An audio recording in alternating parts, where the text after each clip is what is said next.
Honorable Speaker, sir, on the sacred occasion of Magh Purnima and the birth anniversary of Guru Ravidas, I present the budget for the year 2026-2027. Since we assumed office 12 years ago, India's economic trajectory has been marked by stability, fiscal discipline, sustained growth, and moderate inflation. This is the result of conscious choices we have made, even in times heightened uncertainty and disruption. Our government, led by Honorable Prime Minister Modi, has decisively and consistently chosen action over ambivalence, reform over rhetoric, and people over populism. We have pursued far-reaching structural reforms, fiscal prudence and monetary stability, whilst maintaining a strong thrust on public investment. Keeping Atmanirbharta as a lodestar, we have built domestic manufacturing capacity, energy security, and reduced critical import dependencies. Simultaneously, we have ensured that citizens benefit from every action of the government, undertaking reforms to support employment generation, agricultural productivity, household purchasing power, and universal services to people. These measures have delivered a high growth rate of around 7% and helped us make substantial strides in poverty reduction and improvement in the lives of our people. Today, we face an external environment in which trade and multilateralism are imperiled and access to resources and supply chains are disrupted. New technologies are transforming production systems while sharply increasing demands on water, energy, and critical minerals. India will continue to take confident steps towards Vikasit Bharat, balancing ambition with inclusion. As a growing economy with expanding trade and capital needs, India must also remain deeply integrated with global markets, exporting more and attracting stable long-term investment. As I begin Part A, I want to express my gratitude to the people for standing firmly with us as we forge our way together towards becoming one of the largest economies of the world.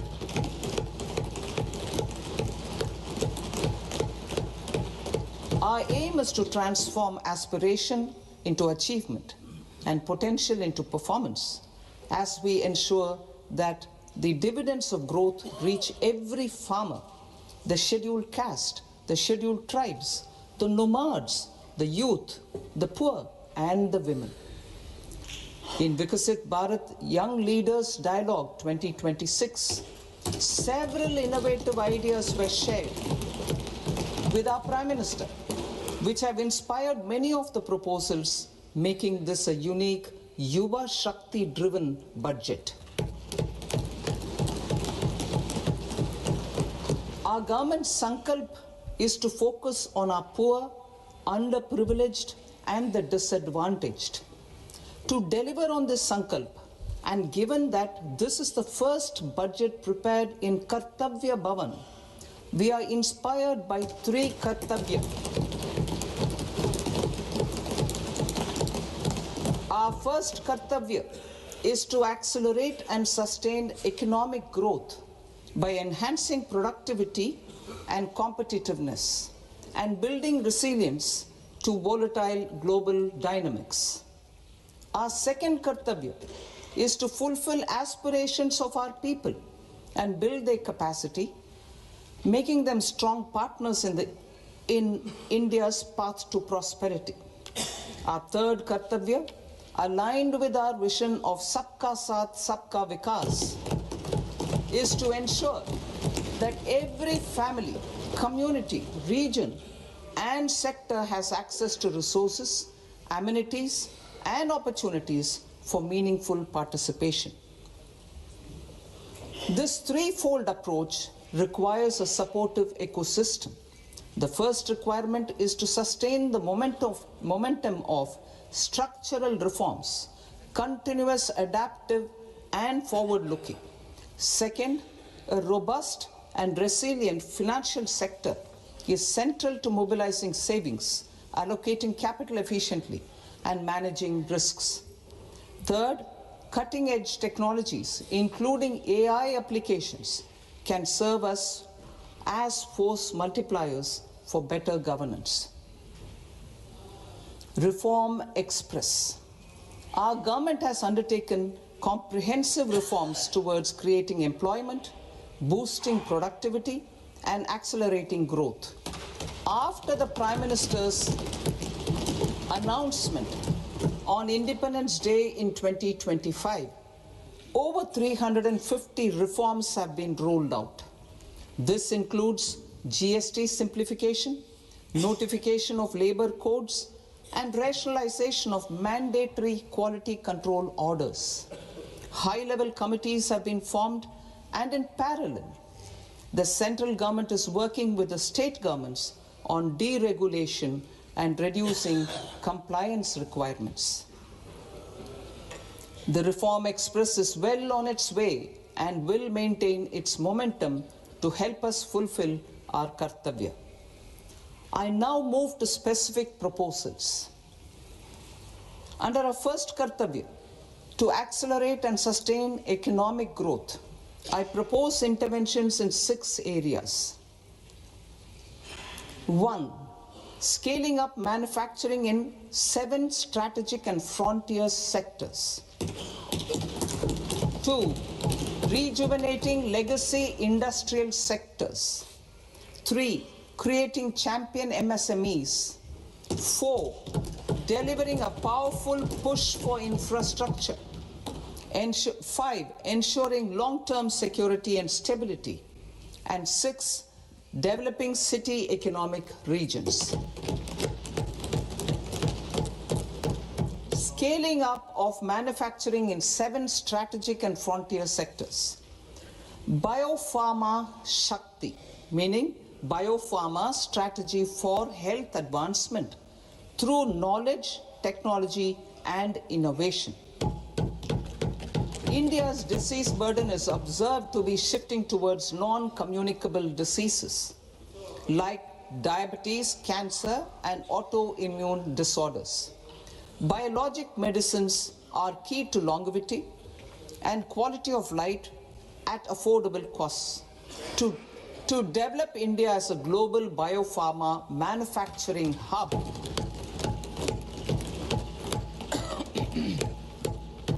I propose the Biopharma Shakti with an outlay of 10,000 crores over the next 5 years. This will build the ecosystem for domestic production of biologics and biosimilars.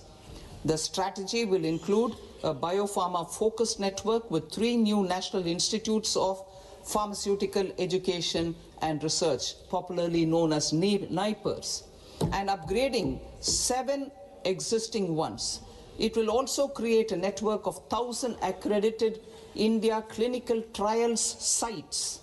We propose to strengthen the Central Drug Standard Control Organization to meet global standards and approve timeframes through approval timeframes through a dedicated scientific review cadre and specialists. India's semiconductor mission 1.0 expanded India's semiconductor sector capabilities. Building on this, we will launch ISM 2.0 to produce equipment and materials, design full-stack Indian IP, and fortify supply chains. We will also focus on industry-led research and training centers to develop technology and skilled workforce.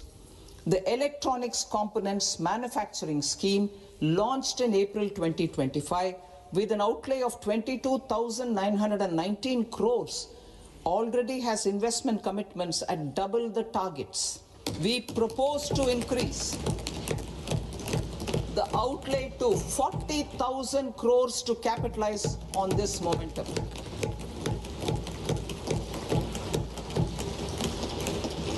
A scheme for rare earth permanent magnets was launched in 2025 November. We now propose to support the mineral-rich states of Odisha, Kerala, Andhra Pradesh and Tamil Nadu to establish dedicated rare earth corridors to promote mining, processing, research and manufacturing. To enhance domestic chemical production and reduction import dependency and reduce import dependency, we will launch a scheme to support states in establishing 3 dedicated chemical parks through challenge route on a cluster-based plug-and-play model. Strong capital goods.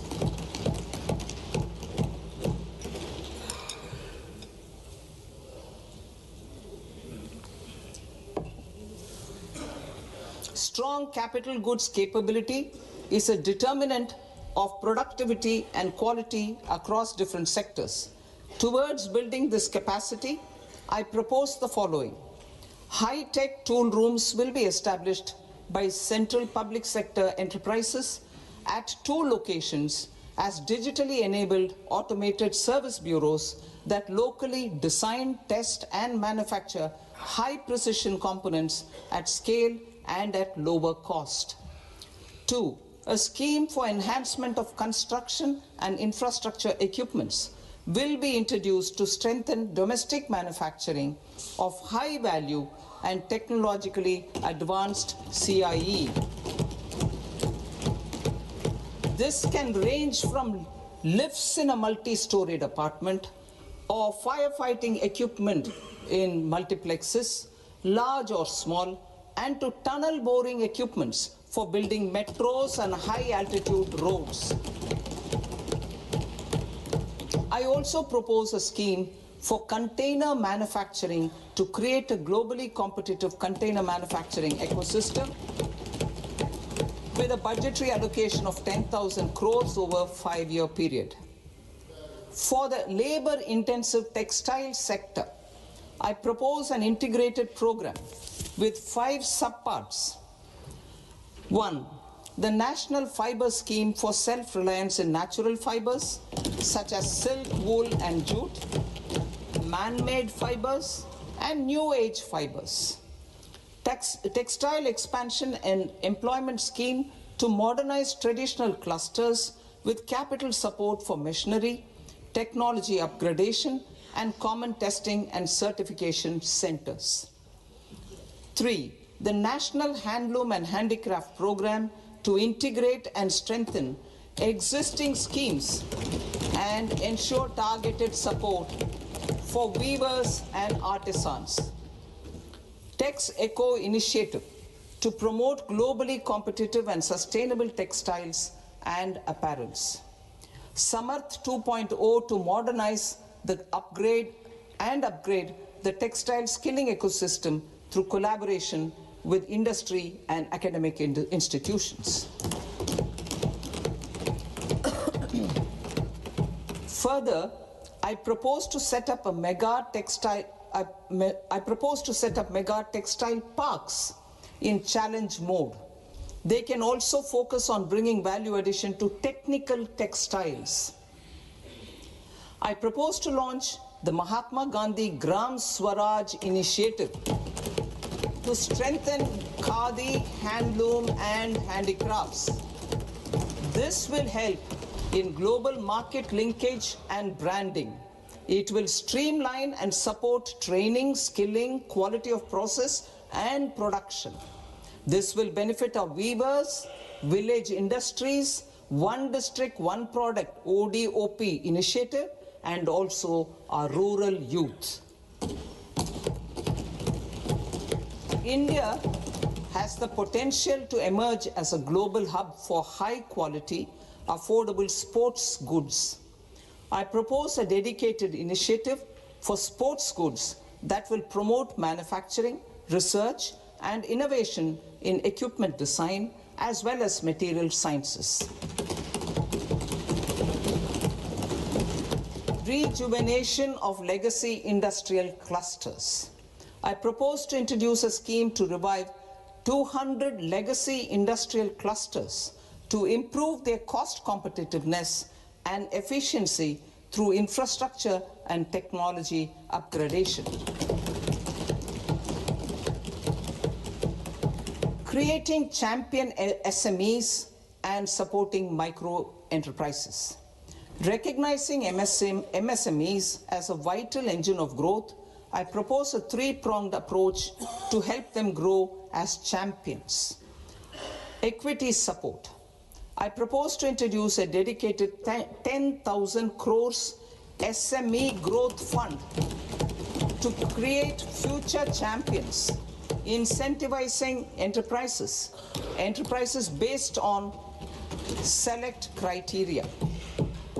I also propose to top up the Self-Reliant India Fund set up in 2021 with 2,000 crores to continue support to micro enterprises and maintain their access to risk capital. Liquidity support.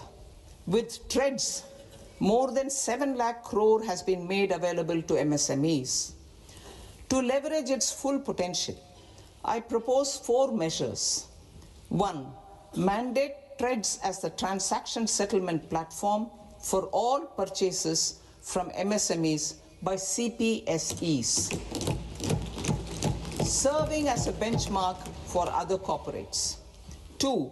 Introduce a credit guarantee support mechanism through CGT-MSE for invoice discounting on TREDS platform.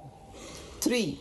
Link GEM with TREDS for sharing information with financiers about government purchases from MSMEs, encouraging cheaper and quicker financing. 4.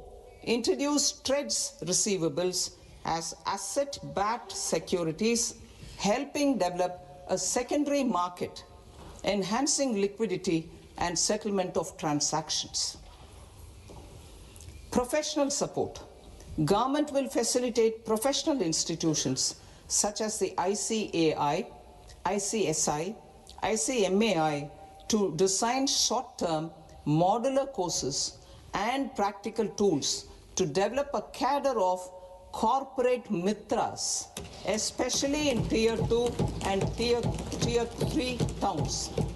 These accredited para-professionals will help MSMEs meet compliance requirements at affordable costs. Infrastructure. During this past decade, our government has undertaken several initiatives for large-scale enhancement of public infrastructure, including through new financing instruments such as Infrastructure Investment Trust in WITS and Real Estate Investment Trust REITs, and institutions like NIIF and NABFID. We shall continue to focus on developing infrastructure in cities with over 5 lakh population, that is Tier 2, Tier 3 cities, which have expanded to become growth centers.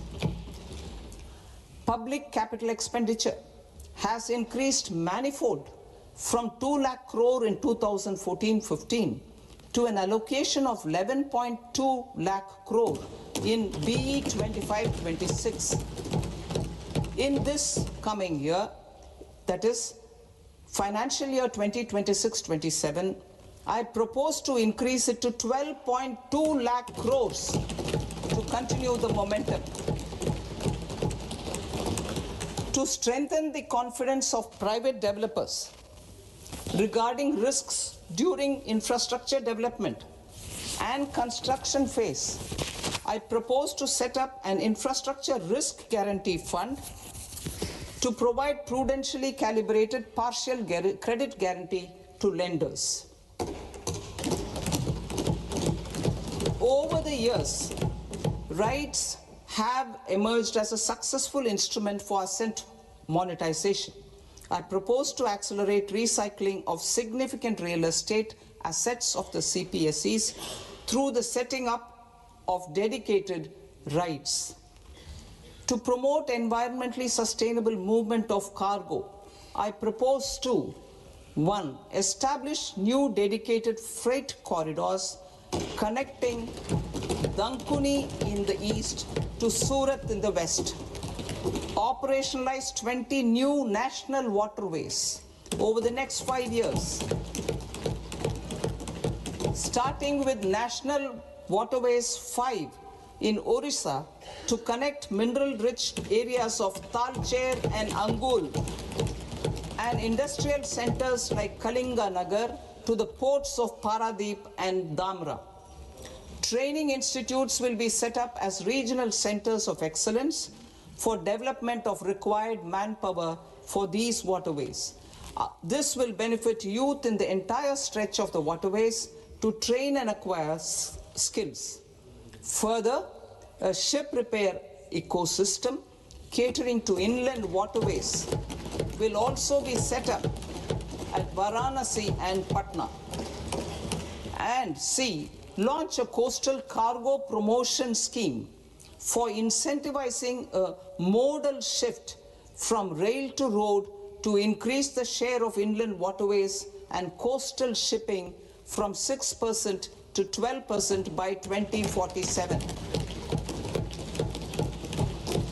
To enhance last mile and remote connectivity and promote tourism, I propose to give incentives to indigenize manufacturing of seaplanes. A seaplane VGF scheme will be also introduced to provide support for operations.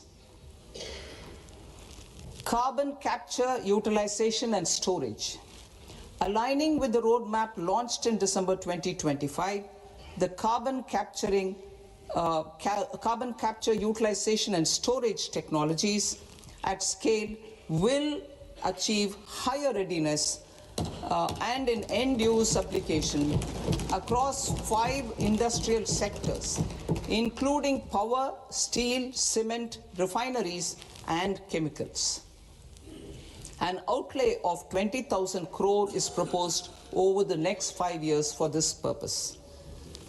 City economic regions. Cities are India's engines of growth, innovation, and opportunities. We shall now focus on Tier 2, Tier 3 cities, and even temple towns, which need modern infrastructure and basic amenities. This budget aims to further amplify the potential of cities to deliver the economic power of agglomerations by mapping city economic regions based on their specific growth drivers. An allocation of 5,000 crore per CER over 5 years is proposed for implementing their plans through a challenge mode with a reform cum result-based financing mechanism.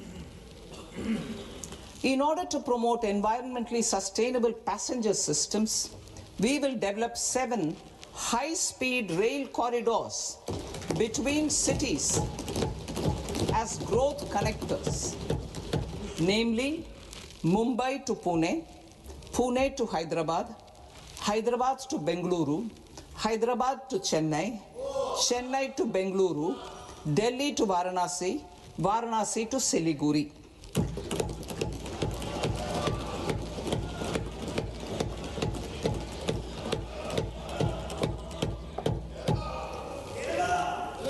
Financial sector. The Indian banking sector today is characterized by strong balance sheet, historic highs in profitability, improved asset quality, and coverage exceeding 98% of villages in the country. At this juncture, we are well placed to futuristically evaluate the measures needed to continue on the path of reform-led growth of this sector.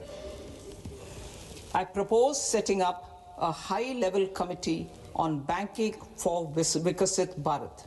High-level committee on banking for Vikasit Bharat to comprehensively review the sector and align it with India's next phase of growth, while safeguarding financial stability, inclusion, and consumer protection.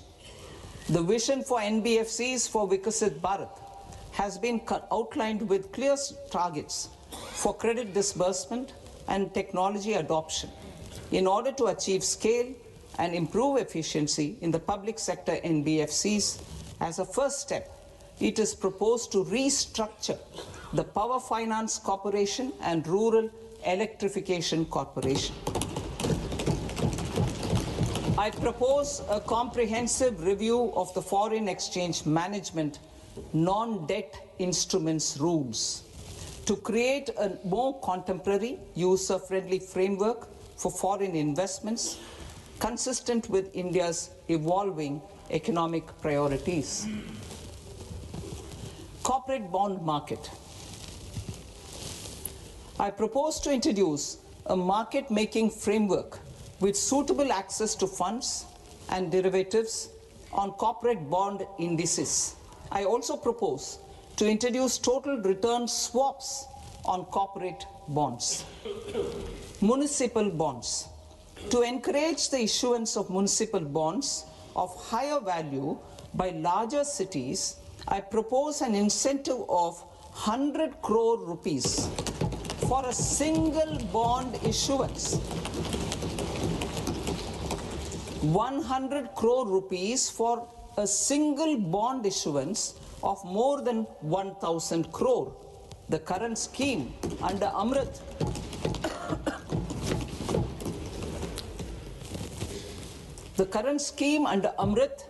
which incentivizes issuances up to 200 crores only, will also continue to support smaller and medium towns.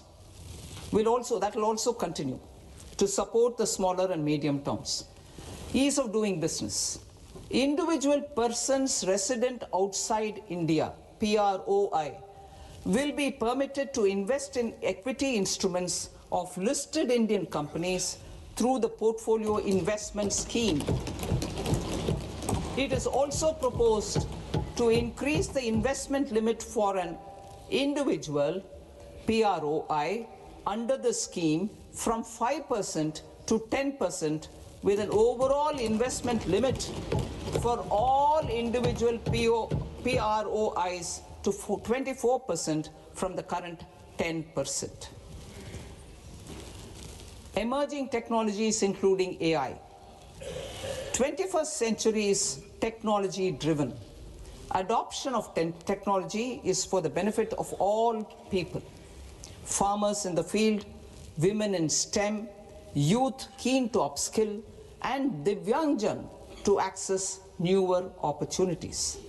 The government has taken several steps to support new technologies through AI Mission, National Quantum Mission, Anusandhan National Research Fund, and Research and Development and Innovation Fund. Our second kartavya is to fulfill aspirations and build capacities. Close to 25 crore individuals have come out of multi-dimensional poverty through a decade of our government's sustained and reform-oriented efforts.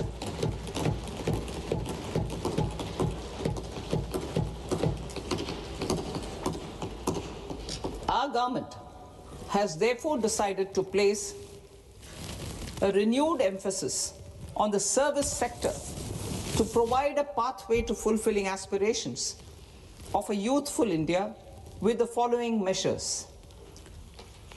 I propose to set up a high-powered education to employment and enterprises standing committee to recommend measures that focus on services sector as a core driver of Vikasit Bharat. This will make us a global leader in services with a 10% global share by 2047. The committee will prioritize areas to optimize the potential for growth, employment, and exports. They will also assess the impact of emerging technologies, including AI, on jobs and skill requirements and propose measures thereof. To create a range of skilled career pathways, a new range of skilled career pathways for our youth, I propose interventions in the following sectors. Health. Existing institutions for allied health professionals will be upgraded and new AHP institutions established in private and government sectors. This will cover 10 selected disciplines, including optometry, radiology, anesthesia, OT technology, applied psychology, and behavioral health, and add 1 lakh AHPs over the next 5 years. A strong care system covering geriatric and allied care services will be built. A variety of NSQF-aligned programs will be developed to train multi-skilled caregivers, combining core care and allied skills such as wellness, yoga, and operation of medical assistive devices. In the coming year, 1.5 lakh caregivers will be trained.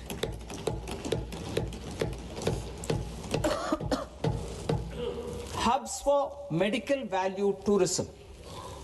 To promote India as a hub for medical tourism services, I propose to launch a scheme to support states in establishing 5 regional medical hubs in partnership with the private sector.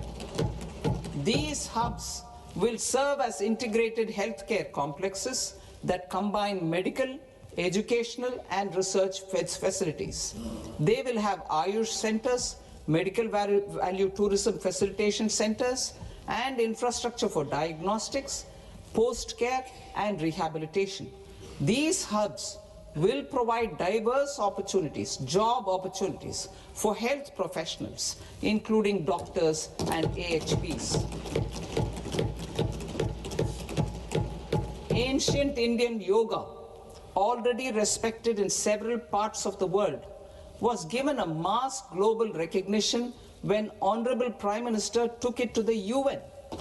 Post-COVID, Ayurveda gained a similar global acceptance and recognition. Exporting quality Ayurveda products helps farmers who grow the herbs and youth who process the products.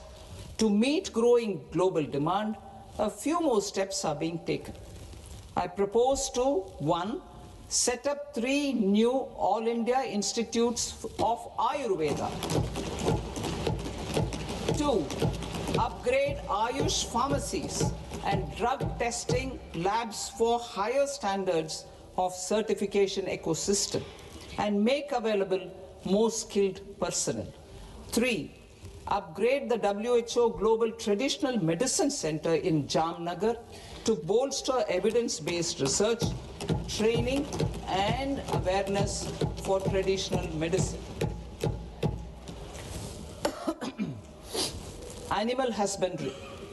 Livestock contributes to close to 16% of farm income, including of poor and marginal households.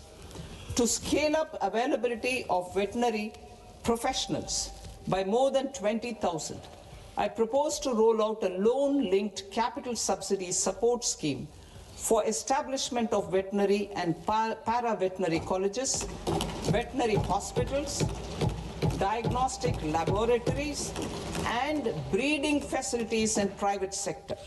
Collaboration between Indian and foreign institutions will also be facilitated. Orange economy. India's animation, visual effects, gaming and comics sector, AVGC sector, is a growing industry projected to require 2 million professionals by 2030. I propose to support the Indian Institute of Creative Technologies, Mumbai, in setting up AVGC content creator labs in 15,000 secondary schools all over the country and 500 colleges. The Indian design industry is expanding rapidly, and yet there is a shortage of Indian designers.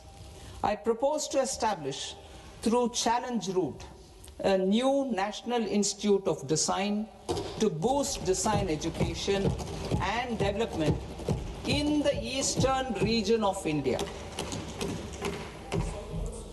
Education. Our government will support states through challenge route in creating 5 university townships in the vicinity of major industrial and logistics corridors. These planned academic zones will host multiple universities, colleges, and research institutions, skill centers, and residential complexes. In higher education, STEM institutions, prolonged hours of study and laboratory work pose some challenges for girl students. Through VGF, Viability Gap Funding and capital support, one girls' hostel will be established in every district.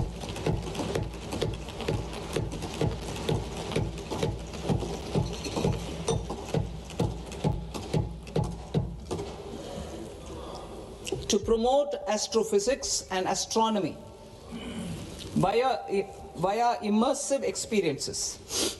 4 telescope infrastructure facilities will be set up or upgraded. The National Large Solar Telescope, the National Large Optical Infrared Telescope, the Himalayan Chandra Telescope, and the Cosmos 2 Planetarium. Tourism. The tourism sector has the potential to play a large role in the employment generation, forex earnings, and expanding the local economy.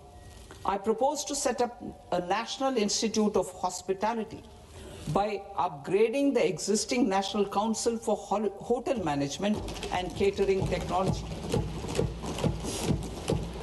It will function as a bridge between academia, industry, and government. I also propose a pilot scheme for upskilling 10,000 guides in 20 iconic tourist sites through a standardized, high-quality, 12-week training course in hybrid mode in collaboration with the Indian Institute of Management. A national destination digital knowledge grid will be established to digitally document all places of significance, cultural, spiritual, and heritage. This initiative will create a new ecosystem of jobs for local researchers, historians, content creators, and technology partners. India has the potential and opportunity to offer world-class trekking and hiking experience. We will develop ecologically sustainable mountain trails in Himachal Pradesh, Uttarakhand, and Jammu Kashmir. Also in Araku Valley in the Eastern Ghats and Podigai Malai in the Western Ghats. Turtle trails along key nesting sites in the coastal areas of Odisha, Karnataka, and Kerala. And 3 bird watching trails along the Pulikat Lake in Andhra Pradesh, Tamil Nadu. It's on the border. Under the visionary leadership of Honorable Prime Minister, we established the International Big Cat Alliance in 2024. This year, India is hosting the first ever Global Big Cat Summit, where heads of governments and ministers from 95 range countries will deliberate on collective strategies for conservation. Heritage and culture tourism. I propose to develop 15 archaeological sites, including Lothal, Dolavira, Rakhi Gadi, Adichanallur, Saranath, Hastinapur, and Leh Palace into vibrant experiential cultural destinations. Excavated landscapes will be open to the public through curated walkways. Immersive storytelling skills and technologies will be introduced to help conservation labs, interpretation centers, and guides. The sports sector provides multiple means of employment, skilling, and job opportunities. Taking forward the systematic nurturing of sports talent, which is set in motion through the Khelo India program earlier, I propose to launch a Khelo India mission to transform the sports sector over the next decade. The mission will facilitate an integrated talent development pathway supported by training centers, which are foundational, intermediate, and elite levels. B, systematic development of coaches and support staff. C, integration of sports science and technology. D, competitions and leagues to promote sports culture and provide platforms. And E, development of sports infrastructure for training and competition. Our third Kartavya aligns with our vision of Sabka Saath, Sabka Vikas towards Vikasit Bharat. This requires targeted efforts for 1. Increasing farmer incomes through productivity enhancement and entrepreneurship, with special attention to small and marginal farmers. B. Empowering Divyangjan through access to livelihood opportunities, training, and high-quality assistive devices. C. Empowering the vulnerable to access mental health and trauma care. D. Focus on the Purvodaya states and the Northeast region to accelerate development and employment opportunities. Fisheries. We will undertake initiatives for integrated development of 500 reservoirs and Amrit Sarovars. 2.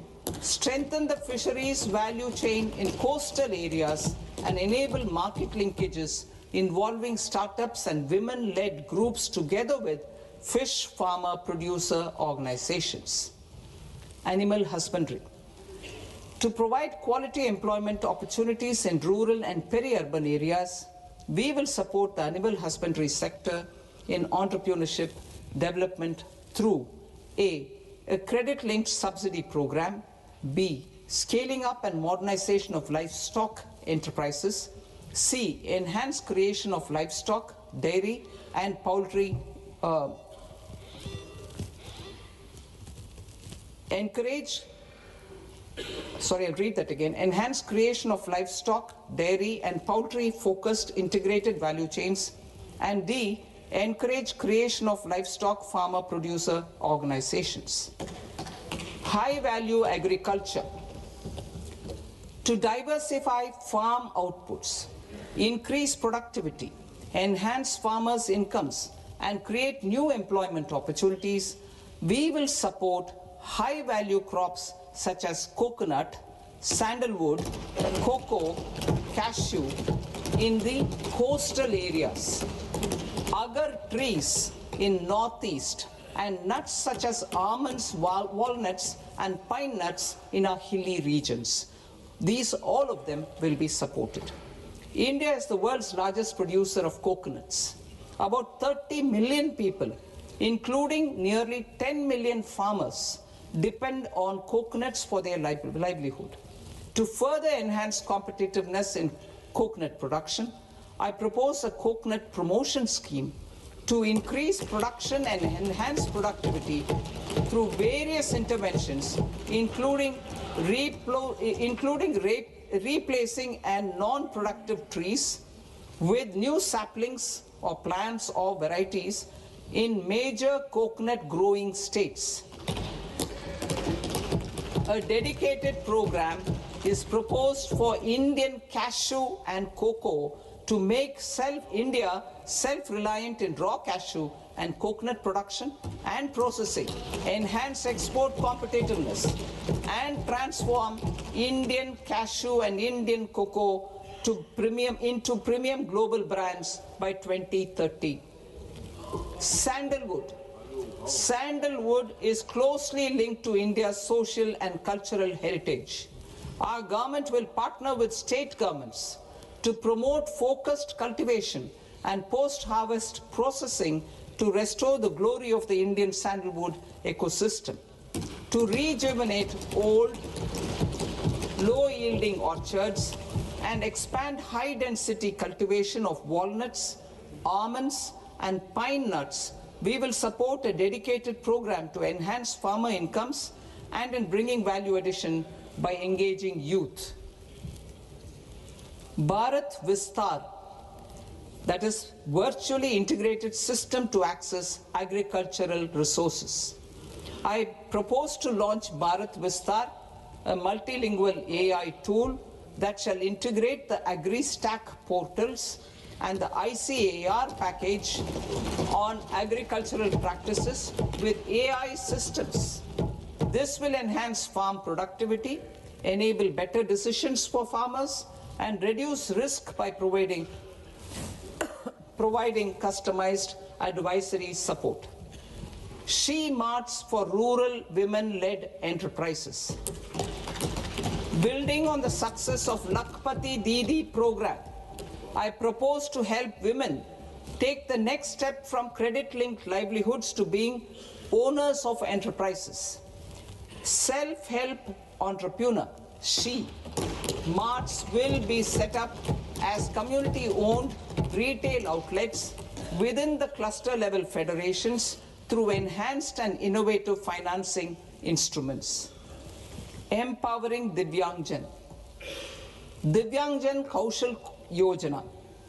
Information technology, AVGC sectors, hospitality and food and beverages sectors often offer task-oriented and process-driven roles which are suitable for Divyangjan.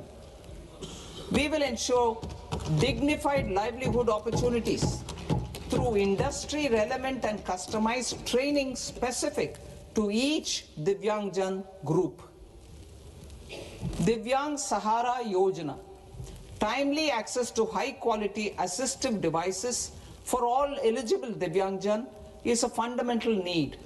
I propose to 1. Support the Artificial Limbs Manufacturing Corporation of India, ALIMCO, to set up and to scale up production of assistive devices, invest in R&D and AI integration, strengthen PM Divyasha Kendras, and support setting up of assistive technology marts as modern retail style centers where Divyangjan and senior citizens can see, try and purchase assistive products.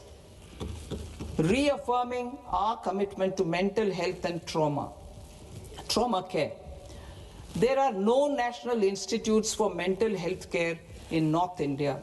We will therefore set up a NIMHANS 2 and also upgrade national mental health institutes in Ranchi and in Tezpur as regional apex institutions. Emergencies expose families, particularly the poor and vulnerable, to unexpected expenditure. We will strengthen and increase these capacities by 50% in district hospitals by establishing emergency and trauma care centers. Focus on Purvodaya states and northeastern regions. Purvodaya.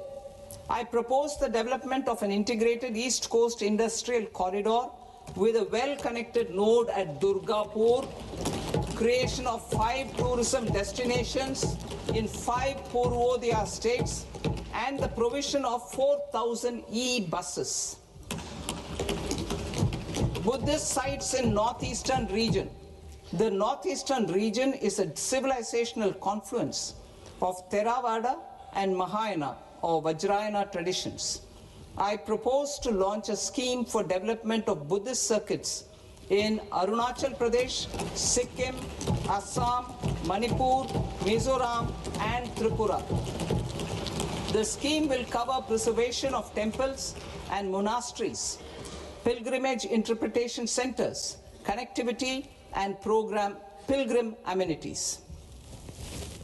16th Finance Commission. On 17th November 2025, the 16th Finance Commission submitted its report to the President. As mandated under Article 281 of the Constitution, The government is to lay the report along with the explanatory memorandum on the action taken report on the recommendations of the Commission in Parliament, which, Sir, Honourable Speaker, you've allowed me to do at the commencement of this session. The government has accepted the recommendation of the Commission to retain the vertical share of devolution at 41%. As recommended by the Commission, I have provided 1.4 lakh crores of rupees to the states for the year 2026-2027 as Finance Commission grants. These include rural and urban local body and disaster management grants. Fiscal consolidation. Government has been delivering on our fiscal commitments consistently without compromising on social needs. To strive towards accepted standards of fiscal management in Budget 25-26, I had indicated that the central government would target reaching a debt to GDP ratio of 50 plus or minus 1% by 2030-31. In line with this, the debt to GDP ratio is estimated to be 55.6% of GDP in BE 26-27. compared to 56.1% of GDP in RE 25-26. A declining debt to GDP ratio will gradually free up resources for priority sector lending and expenditure by reducing the outgo on interest payments. One of the main operational instruments for debt targeting is the fiscal deficit. I am happy to inform this august House that I fulfilled my commitment made in 2021-2022 to reduce fiscal deficit below 4.5% of GDP by 25-26. In RE 25-26, the fiscal deficit has been estimated at par with BE of 2025-26 at 4.4% of GDP. In line with the new fiscal prudence path of debt consolidation, the fiscal deficit in BE 26-27 is estimated to be 4.3% of the GDP.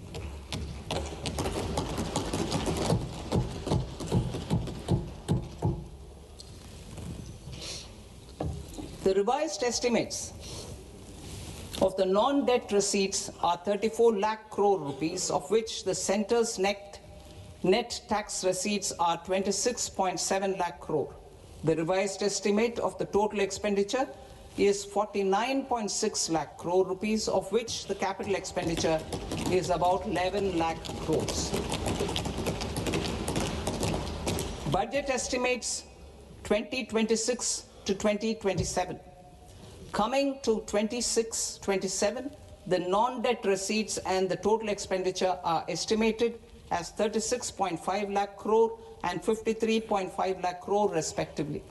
The centre's net tax receipts are estimated at 28.7 lakh crore rupees. To finance the fiscal deficit, the net market borrowings from dated securities are estimated at 11.7 lakh crore rupees. The balance financing is expected to come from small savings and other sources. The gross market borrowings are estimated at 17.2 lakh crore rupees. I'll now move to Part B. Part B, direct taxes.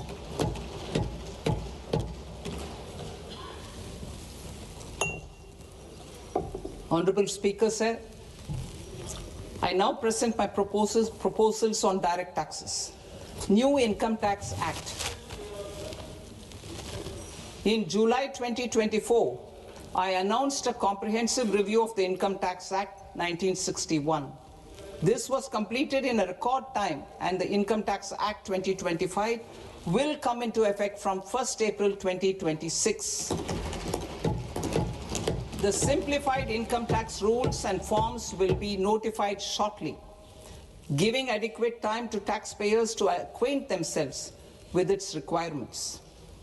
The forms have been redesigned such that ordinary citizens can comply without difficulty.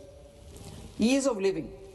I propose that any interest awarded by the Motor Accident Claims Tribunal to a natural person will be exempt from income tax, and any TDS on this account will be done away with. I propose to reduce TCS rate on the sale of overseas tour program package from the current 5% and 20% to 2% without any stipulation of amount. I propose to reduce TCS rate for pursuing education and for medical purposes under the Liberalized Remittance Scheme, popularly known as LRS, from 5% to 2%. Supply of manpower services is proposed to be specifically brought within the ambit of payment to contractors for the purpose of TDS to avoid ambiguity. Thus, TDS on these services will be at the rate of either 1% or 2% only. I propose a scheme for small taxpayers wherein a rule-based automated process will enable obtaining a lower or nil deduction certificate instead of filing an application with the assessing officer. For the ease of taxpayer holding securities in multiple companies, I propose to enable depositories to accept Form 15G or Form 15H from the investor and provide it directly to various relevant companies. I propose to extend time available for revising returns from 31st December to up to 31st March with the payment of a nominal fee. I also propose to stagger the timeline for filing of tax returns. Individuals with ITR 1 and ITR 2 returns will continue to file till 31st July, and non-audit business cases or trusts are proposed to be allowed time till 31st August. TDS on sale of immovable property by a non-resident is proposed to be deducted and deposited through resident buyers and his or her PAN-based challan instead of requiring a TAN, which is a temporary accounting number. To address practical issues of small taxpayers like students, young professionals, tech employees, relocated NRIs, and such others, I propose to introduce a one-time 6-month foreign asset disclosure scheme for these taxpayers to disclose income or assets below a certain size. This scheme would be applicable for two categories of taxpayers, namely A, who did not disclose their overseas income or assets, and B, who disclosed their overseas income and or paid due tax but could not declare the asset acquired. For category A, the limit of undisclosed income or asset is proposed to be up to 1 crore rupees. They need to pay 30% of fair market value of asset or 30% of undisclosed income as tax and 30% as additional income tax in lieu of penalty, and would thereby get immunity from prosecution. For category B, asset value is proposed to be up to 5 crore rupees. Here, immunity from both penalty and prosecution will be available with a payment of fee of 1 lakh rupees. Rationalizing penalty and prosecution. Multiplicity of proceedings are hindrance to the ease of doing business. I propose to integrate assessment and penalty proceedings by way of a common order for both.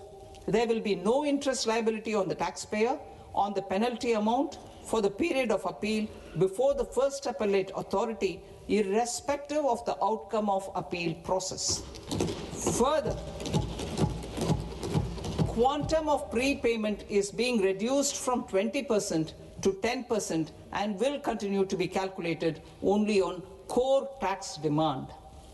As an additional measure for reducing litigation, I propose to allow taxpayers to update their returns even after reassessment proceedings have been initiated, and an additional 10% tax rate over and above the rate applicable for the relevant year. The assessing officer will then use only this updated return in his proceedings. There is already a framework for immunity from penalty and prosecution in the cases of underreporting. I propose to apply this framework for immunity to misreporting too. However, in such a case, the taxpayer will need to pay 100% of the tax amount as an additional income tax over and above the tax and interest due. Penalties for certain technical defaults, such as failure to get accounts audited, non-furnishing of transfer pricing audit report, and default in furnishing statement for financial transactions are proposed to be converted into fee.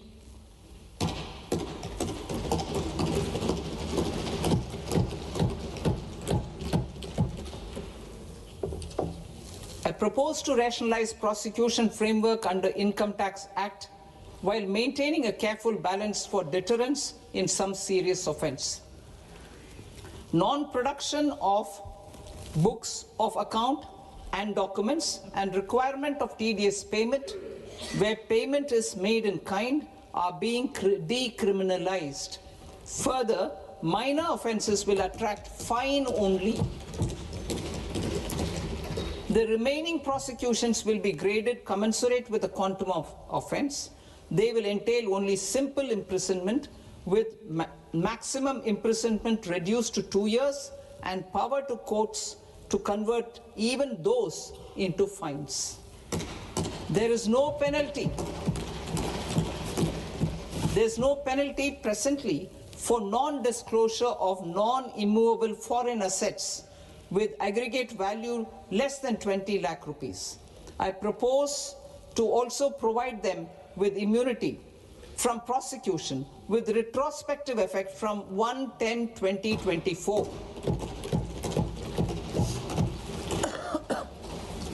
Cooperatives. Deduction is already allowed to a primary cooperative society engaged in supplying milk, oilseeds, fruits or vegetables raised or grown by its members. I propose to extend this deduction to also include supply of cattle feed and cotton seed produced by its members. I propose to allow inter-cooperative society dividend income as deduction under the new tax regime to the extent it is further distributed to its members. I further propose to allow exemption for a period of 3 years to dividend income received by a notified national cooperative federation on their investments made in companies up to 31/1/2026. This exemption would be allowed only for dividends further distributed to its member cooperatives. Supporting IT sector as India's growth engine. India is a global leader in software development services, IT-enabled services, knowledge process outsourcing services, and contract R&D services relating to software development. These businesses and their segments are quite interconnected with each other. All these services are proposed to be clubbed under a single category of information technology services with a common safe harbor margin of 15.5% applicable to all. The threshold for availing safe harbor for IT services is being enhanced substantially from 300 crore rupees to 2,000 crore rupees. Safe harbor for IT services shall be approved by an automated rule-driven process without any need for tax officer to examine and accept the application. Once applied by an IT services company, the same safe harbor can be continued for a period of 5 years at a stretch at its choice. For IT services companies who want to conclude advanced pricing agreement, APA, I propose to fast-track unilateral APA process for IT services and endeavor to conclude it within a period of 2 years. The period of 2 years can be extended by a further period of 6 months on taxpayers' request. I propose to extend the facility of modified returns available to the entity entering APA to its associated entities also. Attracting global business and investment. Recognizing the need to enable critical infrastructure and boost investment in data centers, I propose to provide tax holiday till 2047 to any foreign company that provides cloud services to customers globally by using data center services from India. It will, however, need to provide services to Indian customers through an Indian reseller entity. I also propose to provide a safe harbor of 15% on cost in case the company providing data center services from India is a related entity. To harness the efficiency of just-in-time logistics for electronic manufacturing, I propose to provide safe harbor to non-residents for component warehousing in a bonded warehouse at a profit margin of 2% of the invoice value. The resultant tax of about 0.7% will be much lower than in competing jurisdictions. To provide fillip to toll manufacturing in India, I propose to provide exemption from income tax for 5 years to any non-resident who provides capital goods, equipment, or tooling to any toll manufacturer in a bonded zone. To encourage vast pool of global talent to work in India for a longer period of time, I propose to provide exemption to global, non-India sourced income of a non-resident expert for a stay period of 5 years under notified schemes. I propose to provide exemption from minimum alternate tax, the MAT, to all non-residents who pay tax on presumptive basis. Tax administration. I propose to constitute a joint committee of Ministry of Corporate Affairs and Central Board of Direct Taxes for incorporating the requirements of income computation and disclosure standards, the ICDS, in the Indian Accounting Standards, IND AS itself. Separate accounting requirement based on ICDS will be done away with from the tax year 27-28. To support Prime Minister Modi's vision of homegrown accounting and advisory firms to become global leaders, I propose to rationalize the definition of accountant for the purposes of safe harbor rules. Other tax proposals. Change in taxation of buyback was brought in to address the improper use of buyback route by promoters. In the interest of minority shareholders, I propose to tax buyback for all types of shareholders as capital gains. However, to disincentivize misuse of tax arbitrage, promoters will pay an additional buyback tax. This will make effective tax 22% for corporate promoters. For non-corporate promoters, the effective tax will be 30%. TCS rate for sellers of specific goods, namely alcoholic liquor, scrap, and minerals, will be rationalized to 2%, and that on tendu leaves will be reduced from 5% to 2%. I propose to raise the STT on futures to 0.05% from the present 0.02%. STT on options premium and exercise of options are both proposed to be raised to 0.15% from the present rate of 0.1% and 0.125% respectively. We reformed the taxation landscape for corporates in 2019 by providing them a simplified regime with lower tax rate so that they could productively focus on business rather than on claim of deductions and exemptions. To encourage companies to shift to the new regime, set-off of brought forward MAT credit, minimum alternate tax credit, is proposed to be allowed to companies only in the new regime. Set-off using available MAT credit is proposed to be allowed to an extent of 1/4 of the tax liability in the new regime.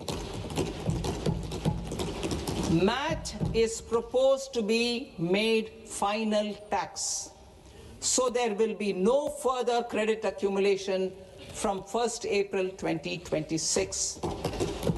In line with this change, the rate of final tax is being reduced to 14% from the current MAT rate of 15%. The brought forward MAT credit of taxpayers accumulated till 30th March 2026 will continue to be available to them for set-off as above. Indirect taxes. I shall now take up proposals related to indirect taxes. My proposals for customs and central excise aim to further simplify the tariff structure, support domestic manufacturing, promote export competitiveness, and correct inversion in duty. To continue weeding out long-continuing customs duty exemptions, I propose to remove certain exemptions on items which are being manufactured in India or where the imports are negligible. Similarly, to further simplify the process of ascertaining the rate of duty applicable on a particular item, I propose to incorporate certain effective rates in various customs notifications to the tariff schedule itself. I shall now take up sector-specific proposals. Promotion of exports of marine, leather, and textile products.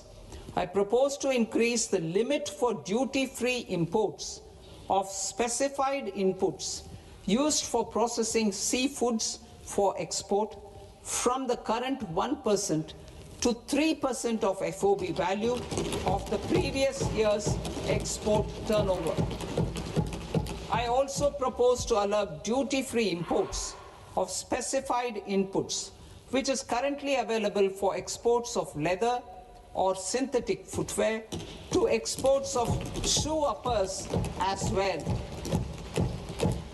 I propose to extend the time period for export of final product from the existing 6 months to 1 year for exporters of leather or textile garments, leather or synthetic footwear, and other leather products. Energy transition and security. I propose to extend the basic customs duty exemption given to capital goods used for manufacturing lithium-ion cells for batteries to those used for manufacturing lithium-ion cells for battery energy storage systems also. I propose to exempt basic customs duty on import of sodium antimonate for use in manufacture of solar glass. Nuclear power. I propose to extend the existing basic customs duty exemption on imports of goods required for nuclear power projects till the year 2035 and expand it for all nuclear plants irrespective of their capacity. Critical minerals. It is proposed to provide basic customs duty exemption to the import of capital goods required for the processing of critical minerals in India. Biogas blended CNG. I propose to exclude the entire value of biogas while calculating the central excise duty payable on biogas blended CNG. Civil and defense aviation. I propose to exempt basic customs duty on components and parts required for the manufacture of civilian training and other aircrafts. It is proposed to exempt basic customs duty on raw materials imported for the manufacture of parts of aircraft to be used in maintenance, repair, or overall requirements by units in the defense sector. Electronics. To deepen value addition in the consumer electronics sector, I propose to exempt basic customs duty on specified parts used in the manufacture of microwave ovens. Special economic zone. To address the concerns arising about utilization of capacity by manufacturing units in the special economic zones due to global trade disruptions, I propose as a special one-time measure to facilitate sales by eligible manufacturing units in SEZs to the domestic tariff area at concessional rates of duty. The quantity of such sales will be limited to a prescribed proportion of their exports. Necessary regulatory changes will be undertaken to operationalize the measures while ensuring level playing field for the units working in the DTA. Ease of living. To rationalize the customs duty structure for goods imported for personal use, I propose to reduce the tariff rate on all dutiable goods imported for personal use from 20% to 10%.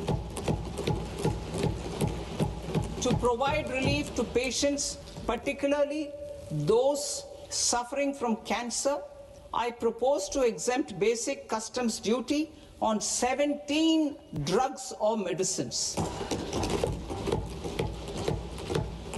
I propose also to add 7 more rare diseases for the purposes of exempting import duties on personal imports of drugs, medicines, and food for special medical purposes used in their treatment. Customs process. India's role and share in the global trade is poised for a major leap in line with our ambition and journey towards Vikasit Bharat. In this regard, I propose many measures for custom processes to have minimal intervention for smoother and faster movement of goods and greater certainty to the trade. Trust-based systems. I propose to enhance duty deferral period for Tier 2 and Tier 3 authorized economic operators, known as AEOs, from 15 days to 30 days. I propose to provide eligible manufacturer importers the same duty deferral facility. This should encourage them to get themselves accredited as a full-fledged Tier 3 AEO in due course. To provide greater certainty and for better business planning, I propose to extend validity period of advance ruling binding on customs from the present 3 years to 5 years. In the spirit of the whole of government approach,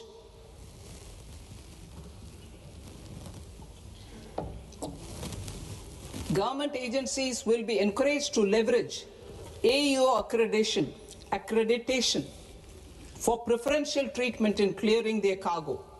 Regular importers with trusted long-standing supply chains will be recognized in the risk system so that the need for verification of their cargo every time can be minimized.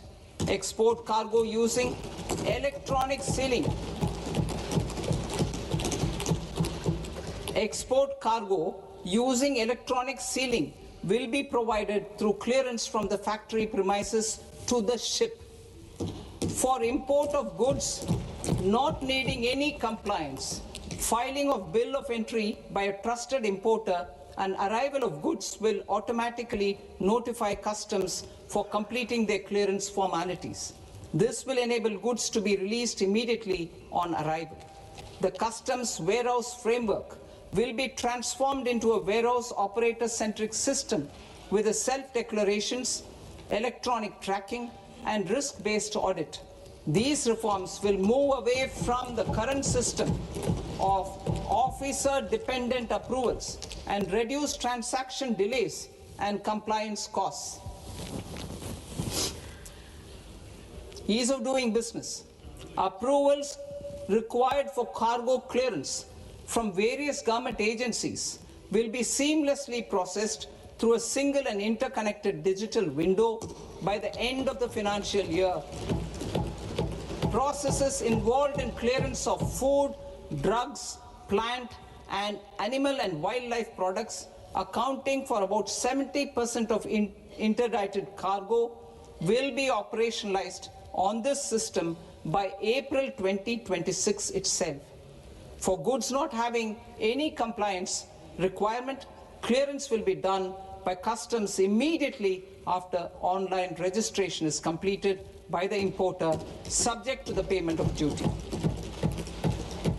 Customs integrated system will be rolled out in 2 years as a single integrated and scalable platform for all customs processes.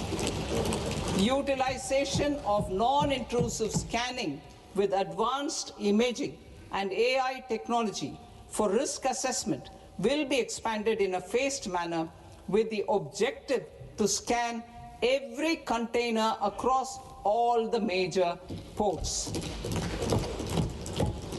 New export opportunities to support Indian fishermen to fully harness the economic value of marine resources beyond our territorial waters. The following measures will be taken. A. Fish catch by an Indian fishing vessel in exclusive economic zone or on the high seas will be made free of duty.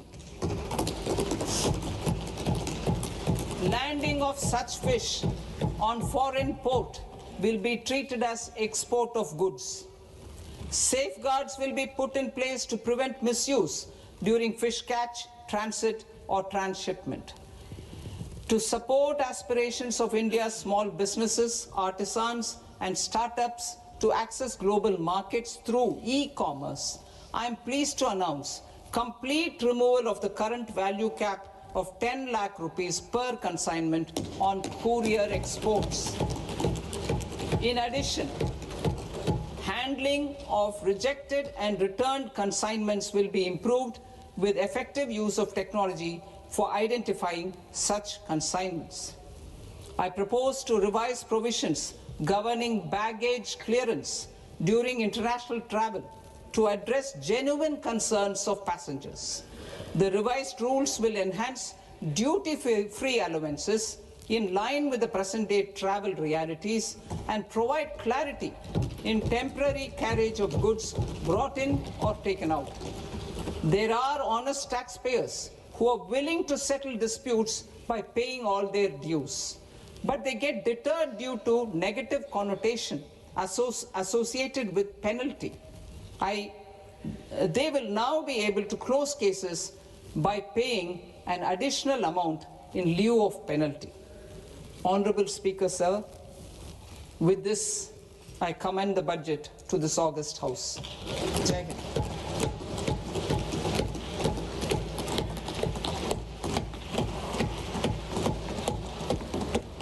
One and a half hours. Item number 3, माननीय वित्त मंत्री जी.